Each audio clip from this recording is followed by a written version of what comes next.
大家好，你係唔係都試過脾胃虛弱、食極唔肥、成日肚脹、大便稀爛，又或者夜尿多、容易攰，想穩陣補身，但又怕燥熱？好多人以為健脾補腎一定要貴價藥材，其實我哋廚房入面就有一味被稱為廚房人參嘅超級養生食材，就係山藥。但好多人食山藥都食錯，有人越食越脹，有人便秘加重。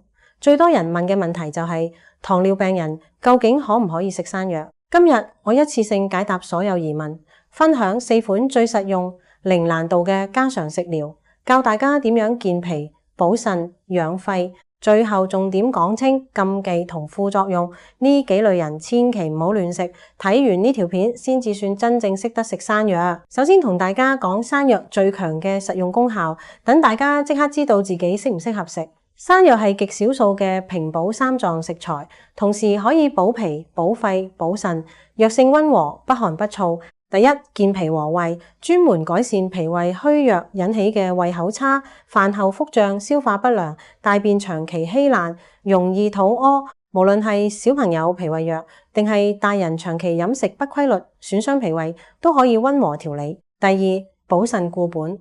針對腎虛、體虛、精神疲憊、腰膝酸軟、夜尿頻繁、氣息暗沉，長期適量食用可以穩固腎氣，改善體質虧虛。第三，益肺養陰，適合肺氣虛弱、長期乾咳、氣短無力、容易虛汗嘅人群，潤肺，同時唔會寒涼傷身。第四，生津調虛，呢個係糖尿病人最關心嘅功效。山藥可以養陰生津，緩解口乾煩渴。但重點話大家知，山藥絕對唔係降糖食物，只係適合糖尿病人替代主食食用，絕對唔可以無限進食。好多人分唔清新鮮山藥同藥用淮山嘅分別。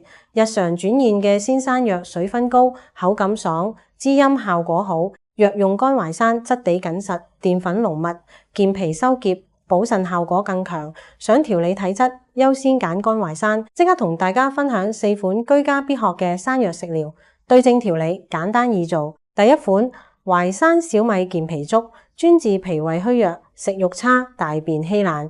材料用乾淮山20克、小米50克，所有材料洗淨落煲，加水慢煮40分鐘成綿粥。呢款粥溫和養胃，易消化，長期食可以改善虛寒脾胃。小朋友同體虛人士最適合。第二款，淮山杞子瘦肉湯，補脾益腎，改善體虛乏力。材料準備：新鮮山藥200克、枸杞10克、瘦肉300克、生薑2片、瘦肉飛水。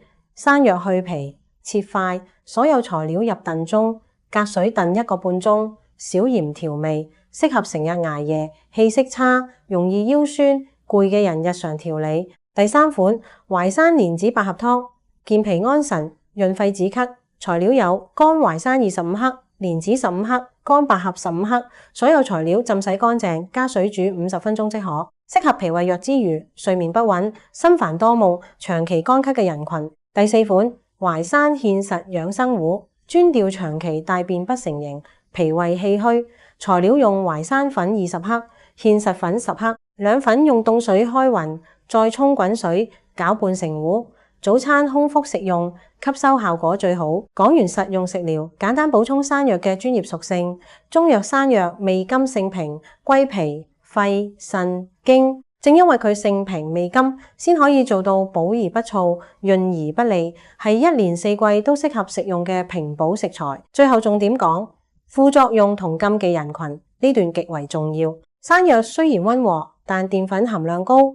過量食用會引起胃滯腹脹、消化不良，同時有收結特性，亂食會加重身體問題。第一類，不適合人群，濕熱體質，平時口苦口臭、舌苔厚膩、大便黏膩、身體困蟲，食山藥會加重濕滯。第二類，嚴重便秘人士，山藥收結固腸，會令大便更加乾結難排。第三類，糖尿病患者必須將山藥計入主食份量。食咗山藥就要減飯，絕對唔可以當零食額外多食，避免血糖波動。第四類，感冒發熱、外感未清人士，呢個階段唔適合進補，容易困住病邪，拖慢康復。第五類，對山藥黏液過敏人士，處理山藥時一定要戴手套，避免皮膚接觸發癢紅腫。總結返，山藥絕對係平民級養生聖品，健脾補腎、養肺生津，性質溫和，適合大多數體質。但養生從來唔係多食就好，對症適量，分清體質先至有用。只要避開禁忌，正確食用，就可以用呢款平價食材調理好脾胃同腎氣。多謝大家收看。